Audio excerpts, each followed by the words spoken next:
We know that Google is tracking us. We agree to it when we set up our phones. So we wanted to figure out what exactly Google is learning about us throughout the day.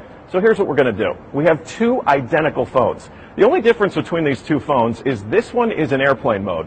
Both of the phones lack a SIM card, and they haven't been set up to access any Wi-Fi networks. So for all intents and purposes, these phones have no connection to a data network. We're going to keep them with us throughout the day. And while I travel around D.C., we're going to figure out just what Google is finding out about me. Our first stop, Sim's convenience store, just outside our Fox bureau, for a quick coffee.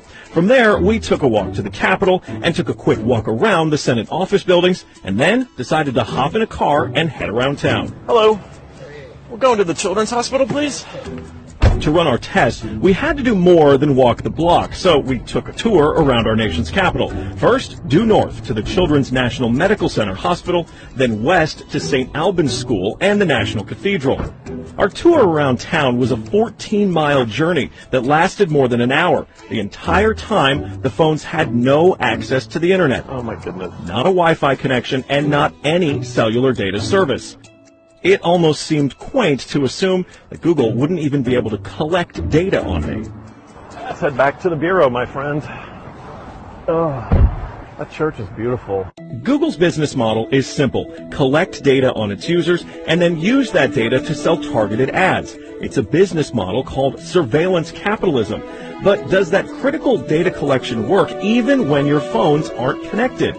So we're back here at our Fox Bureau in D.C., and we've got both of our phones exactly how we left with them. The only difference, really, I snapped a couple of bad selfies at the National Cathedral.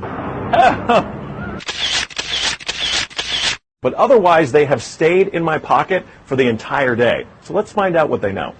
This is our man-in-the-middle device. It's basically a Wi-Fi network that these phones are going to connect to once we turn their Wi-Fi on. It's going to pass data through it on the way to Google. But on the way, we're actually going to get a copy of the same data that Google's going to get. We'll be able to decrypt it and then find out where we've been throughout the day. Within minutes, the numbers rolled in. The phone that wasn't on airplane mode registered more than 100 locations, 130 activities, and even 152 barometric readings. As soon as it hooked up to our Wi-Fi, it transmitted 300 kilobytes of data straight to Google. The phone even logged our exact locations, tracking us all around town, the Capitol, the hospital, the school, and the cathedral. Now you may notice what's missing here is the exact route that we took, but it got that data too. It knows when I got out of the car. The metadata has a time log down to the very second, tracking everything when they think that you're walking, riding, and yes, even getting out of the car. Okay, so you're thinking, this isn't a big deal. I'll just put my phone in airplane mode. Yeah, we thought of that too. This is the other phone that we had with us that no SIM card also remained in airplane mode the entire time. Let's see what kind of data it captured.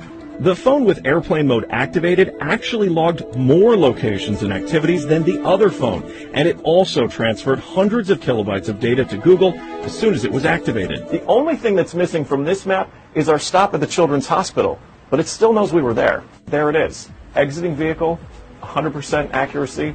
Through complicated user agreements and free software, Google gets users to sign away their privacy for nothing. They're even following you in the places that most people would expect total privacy: government buildings, a children's hospital, a private school, a church. Every move you make, every step you take, Google is watching you.